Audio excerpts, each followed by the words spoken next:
ಮಂತ್ರಿಯಾಗಿ ನಾಡಿನ ದೇವತೆ,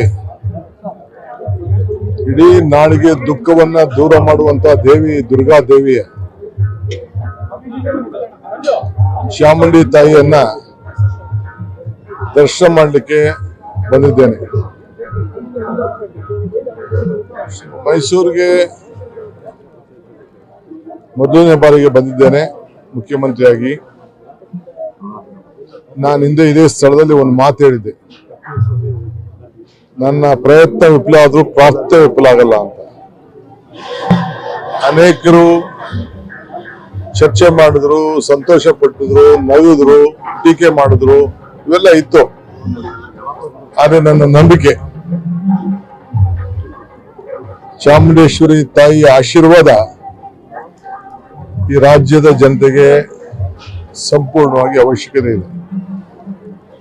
ನಾನು ನಂಬಿರುವಂತ ನನ್ನ ಅಜ್ಜ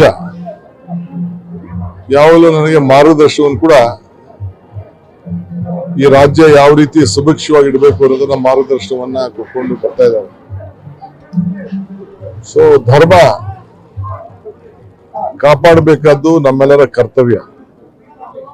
ಯಾವುದೇ ಧರ್ಮ ಇರಲಿ, ಅವರವರ ನಂಬಿಕೆ, ಅವರ ಆಚಾರ, ಅವರ ವಿಚಾರ. ನಾಡಿನಲ್ಲಿ ಒಂದು ಸರ್ಕಾರ ಎಲ್ಲ ಧರ್ಮಗಳು ಕೂಡ ಸಮಾನತೆಯಿಂದ ನೋಡಬೇಕಾದ್ದು ನಮ್ಮೆಲ್ಲರ ಜವಾಬ್ದಾರಿ.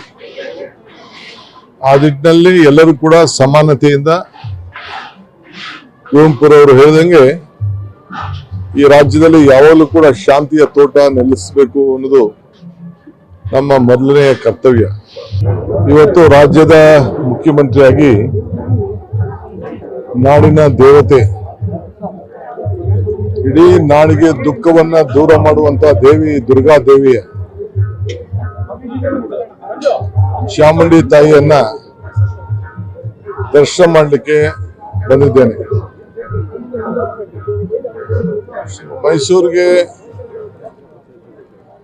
ಮೊದಲನೇ ಬಾರಿಗೆ ಬಂದಿದ್ದೇನೆ ಮುಖ್ಯಮಂತ್ರಿಯಾಗಿ. ನಾನು ಹಿಂದೆ ಇದೇ ಸ್ಥಳದಲ್ಲಿ ಒಂದು ಮಾತು ಹೇಳಿದ್ದೆ, ನನ್ನ ಪ್ರಯತ್ನ ವಿಫಲ ಆದ್ರೂ ಪ್ರಾರ್ಥನೆ ವಿಫಲ ಆಗಲ್ಲ ಅಂತ.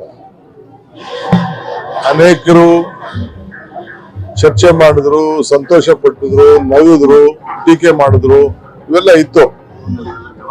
ಆದ್ರೆ ನನ್ನ ನಂಬಿಕೆ ಚಾಮುಂಡೇಶ್ವರಿ ತಾಯಿಯ ಆಶೀರ್ವಾದ ಈ ರಾಜ್ಯದ ಜನತೆಗೆ ಸಂಪೂರ್ಣವಾಗಿ ಅವಶ್ಯಕತೆ ಇದೆ. ನಾನು ನಂಬಿರುವಂತ ನನ್ನ ಅಜ್ಜ ಯಾವಾಗಲೂ ನನಗೆ ಮಾರ್ಗದರ್ಶನವನ್ನು ಕೂಡ ಈ ರಾಜ್ಯ ಯಾವ ರೀತಿ ಸುಭಿಕ್ಷವಾಗಿ ಇಡಬೇಕು ಅನ್ನೋದನ್ನ ಮಾರ್ಗದರ್ಶನವನ್ನ ಕೊಟ್ಕೊಂಡು ಬರ್ತಾ ಇದ್ದಾರೆ. ಸೊ ಧರ್ಮ ಕಾಪಾಡಬೇಕಾದ್ದು ನಮ್ಮೆಲ್ಲರ ಕರ್ತವ್ಯ. ಯಾವುದೇ ಧರ್ಮ ಇರಲಿ, ಅವರವರ ನಂಬಿಕೆ, ಅವರ ಆಚಾರ, ಅವರ ವಿಚಾರ. ನಾಡಿನಲ್ಲಿ ಒಂದು ಸರ್ಕಾರ ಎಲ್ಲ ಧರ್ಮಗಳು ಕೂಡ ಸಮಾನತೆಯಿಂದ ನೋಡಬೇಕಾದ್ದು ನಮ್ಮೆಲ್ಲರ ಜವಾಬ್ದಾರಿ. ಆ ನಿಟ್ಟಿನಲ್ಲಿ ಎಲ್ಲರೂ ಕೂಡ ಸಮಾನತೆಯಿಂದ, ಕುವೆಂಪುರವರು ಹೇಳಿದಂಗೆ ಈ ರಾಜ್ಯದಲ್ಲಿ ಯಾವಾಗಲೂ ಕೂಡ ಶಾಂತಿಯ ತೋಟ ನೆಲೆಸಬೇಕು.